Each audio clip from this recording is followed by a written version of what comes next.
Hi there, so welcome to Kay's Flower School online tutorials, and today's demonstration is showing you how to make a Christmas table ring. So for the materials we're going to use one of these floral rings. You can purchase these from your local flower shop. If you buy them wholesale, they normally come in a packet of 2. Using a sharp knife, just go around the edge and take the corners off the floral foam first. It makes it easier to hide the floral foam and also easier to insert the material into it. Then drop it down into a bucket of water for 60 to 100 seconds. You'll be amazed how heavy the frame will be afterwards. They do hold quite a lot of water. The first foliage I'm going to start with is our Christmas spruce, or a knobless. And for speed, I have it cut up into little segments first. I have the ends all cleaned off just by removing the needles. Normally how I do this, I keep my foliage at 3 o'clock. So using the circle as being a clock, I kind of keep my foliage on my right hand side at 3 o'clock. I'm now going to place the foliage in slightly on an angle. Using the turntable, I'll turn it, and then I'm going to add in the second piece. So I normally find then I'm at that 3 o'clock section approximately. Sometimes it could be 10 past 3 and sometimes it could be half 3. But what I'm doing is I'm working my way all the way around until I get to the other side. Now some of the foliage that I'll pick up may just be, like this one is kind of quite a wide one, but some of the pieces I'll pick up will be narrower, like little finger pieces, and they're absolutely fine as well. And don't worry that your pieces are not all exactly the same length. Sometimes it can be nice just to be a little bit more casual by adding in like pieces that are slightly irregular. You know the way, don't have them miles longer now, but if one or two is a little bit longer or a little bit shorter than the other, I find that actually adds a little bit of interest to the design. Make sure that all the needles are removed before you insert them into the foam, otherwise they're more likely to fall out. And as you see, you work your way all the way around till you're back around at 3 o'clock again. And I'm going to hold this up just so that you can see the outline of the arrangement. So outline finished, I'm now going to add in some foliage. So just along the top of the ring, I'm just adding in short little pieces of, this is just tree ivy or wild ivy. It's a seed-headed ivy. And most people will probably be able to get some of this maybe from their own garden or their neighbour's garden. Again, for Christmas, it's long lasting. And normally as it gets closer to Christmas, you'll find that the seed heads will go black. It's also possible to spray them seed heads using a silver spray, gold spray, or rose gold seems to be really popular this year. So a couple of little bits of ivy just around the top of the frame first, just need one more piece in here. Also what I have is some little pieces of eucalyptus. So working around the outline of where the knobless is, around the outside the spruce, I'm just going to add in a couple of little pieces of eucalyptus. And again, it's just for texture. And you find that at Christmas, especially like using the winter foliages, the more different textures and variety you use, the more interesting your arrangement can be. So again, you can use stuff that's foraged from your own garden. You don't have to purposely go out and buy it. And the great thing about eucalyptus this time of the year, when you have the heat on in the house, it smells absolutely amazing, it does, to get that menthol smell. And again, in between the ivy standing up, I'm just going to add in a couple of little sprigs of eucalyptus. Now again, if you were doing this other times of the year, you could change the foliage to suit the occasion. So maybe if you were doing something like this, maybe for weddings, or for Valentine's Day, or for Mother's Day, you could change the foliage and use maybe foliage that would be in flower in your own garden. Just need one more piece, and then I'm going to hold it up and you can see what it looks like so far. So the last stage is just a little bit of filling in. So again, using the turntable, just keep turning your ring around, and I'm just using short little bits of foliage as fillers.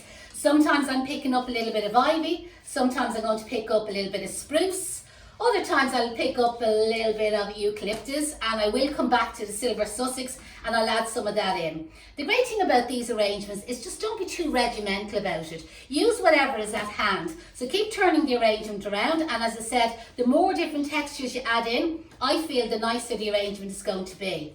You will need to add a little bit of foliage towards the centre of the ring, like down like close.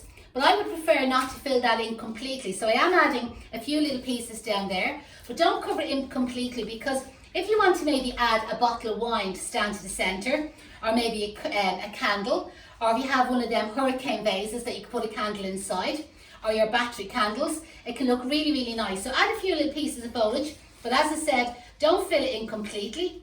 I just need one or two more over this side, and then I'm ready to go onto the silver Sussex and add some of the silver Sussex in through the material that I have already. I'm going to cut some of this a little bit shorter, in saying that I do want the silver Sussex to stick out a little bit past the other foliages. It's so light. The colour is amazing with the eucalyptus. I always kind of find this kind of silvery green colour is beautiful, like mixed in and out through eucalyptus. So just keep turning it around. And that's the great thing about using a turntable. It does speed you up and it stops you being real regimental about your arrangements. Where sometimes when people are at home making flower arrangements, they keep looking at the one spot and they're concentrating on that side all the time. Where, as I said, if you use a turntable, keep turning it around and randomly add in your pieces, even working from both sides of the container. So I'm just cutting some of these a little bit shorter, removing our foliage at the bottom. Some of them are quite light, but it's really, really nice. Add a few little pieces in there. And as you can see, it's pretty full at this stage. So we have some ivy, we have some spruce, we have our silver Sussex, and if you want to, you could add some holly in as well. I prefer to use the Hyperion berry at Christmas. Use that for the berry, because I find with holly, the berry on the holly is normally much lower down on the stem. So when you're cutting your holly, to add it into an arrangement like this, where you're cutting your material quite short, you lose a lot of the berry. So I'm going to hold it up at this stage, just to give you an idea what it looks like so far. So what I'm going to do now is just decorate up our greened up frame using some roses and some Hyperion berry. So cut all your roses quite short, cut them on a sharp angle, and then just pick a section and put in about 3 roses together. Keep your roses grouped. It is possible to do this more traditional and divide up your roses if you prefer, but I like this sort of technique. So I'm just going to work around the ring and just put in a couple of groups of 3s with the roses. And then what I'll do afterwards is I'll add in some of the Hyperion berry in between it. And then I have some little silver baubles and some silver decorations, and I'll use them for a little bit of texture going in and out through it. Now again, if you want to make this less expensive at home yourself, you could use carnations. So maybe a bunch of baby carnations from your local florist, they would work for you. You could even use some large carnations, they would be fine as well. And if you want to make this maybe more spring looking, you could use some daffodils, some tulips, anybody that maybe still has some hydrangeas in their garden, you could use some hydrangeas, that would look really well. They'd be quite big obviously, but just even divide up the hydrangeas individually throughout the ring. And what other flowers you could use? Let me see, sunflowers. If you had some sunflowers, you could use some sunflowers as well. They would be beautiful. Again, a nice spring flower would be some purple iris going in and out through it, or even some lily heads. So I put in, it's tough getting into our foliage there, 1, 2, 3, 4, 5. I have 6 groups of 3s, so I have 18 roses in a ring divided up into groups. So I'm just adding in 20 stems of Hyperion berry now in among the roses. When you're buying roses wholesale, they come normally in bunches of 20s. So I've used 18 roses. But again, maybe in your local florist, she may have like a shorter stem rose. These were long stem roses with large heads, and they do work out that little bit more expensive. But you could purchase some shorter stem roses, maybe use extras of them. Or as I said, you could substitute them for different types of flowers, depending on what's in season, and also depending on what the occasion would be. Again, this would make a fabulous Valentine table arrangement if you want to. And instead of the Hyperion berry, which is making it very seasonally Christmas looking, you could use some white gyp in and out through it, or September flower, or wax flower. That would be nice, and again would be very seasonal for wedding time. So I'm just going to use the last of the 20 stems of Hyperion berry here. Just turn it around, have a quick spin. The great thing about the turntable, it turns the arrangement around, and you can kind of see like if you need somewhere else. And as I said, I'm going to add in a little bit of silver decoration in and out through this now, in among the Hyperion berry and the roses. But I'll just hold you up and let you see what it looks like so far. So these are little silver cones, kind of very, very glittery. You'll be absolutely covered in the glitter afterwards. And this is just another type of artificial kind of silk flower that was in the bunch, little kind of glittery poinsettias. So I'm just using a selection of them, little apples, just stick them in and out through it. And as you can see, I'm not following any particular pattern. Just randomly keep turning it on the turntable, that's the secret. Don't think about it too much, and just add in the material as you turn it around. Instinct, just go on your first instinct. If your eye is drawn somewhere, that's more than likely the proper place to add in that extra bit of glitter. Sometimes I find the main problem people have when they start doing flower arranging is they overthink it and they keep looking at the arrangement and they're wondering, will I put it in here, will I put it in there? Just stick it in. And then I have some little bits of ruscus. This again is like a glittery artificial ruscus. I have them on a little bit of a wire so it'll be easier to insert them. And just down low in the arrangement, I'm just cutting these wires a little bit shorter. So down low, where I had the little pieces of knobbless and spruce around the outside, I'm just going to add in the little bit of silver there. You could add some silver candles in and out through this arrangement if you want to.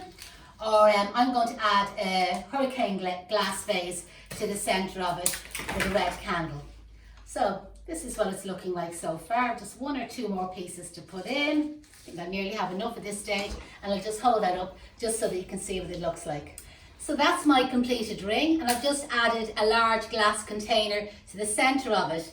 Some of you have maybe seen me use this material before. This is called crystal accents or even swell gel. The directions is on the packet. Again, you can purchase it from your local flower shop. You mix it with water and it turns into a kind of a substance that's a bit like crushed jelly or crushed ice. I'm just going to place some of that into the bottom of it. I know you probably can't see it from the video, but just for people sitting around the table, they'll be able to see it up close.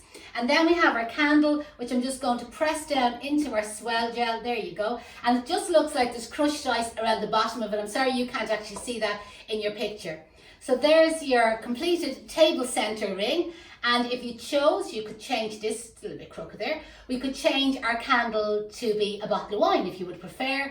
Or you could add some candles in candle holders throughout the arrangement and leave the center of it empty. I hope you enjoyed that tutorial. Again, with all our courses, we have full backup support. So if you have any questions, all you have to do is email me here at the school at info@caseflowerschool.com. The other thing is, why don't you just go and search and look for our other Christmas courses that we have on the online school. If you use the voucher code K50, so K with a small letter K, K-A-Y, 50, all one word, you will be able to get the courses at 50% discount. So just go and download whatever course you prefer, use the voucher code K50 and you'll get them 50% cheaper. Thanks a million for watching and I hope you enjoyed it.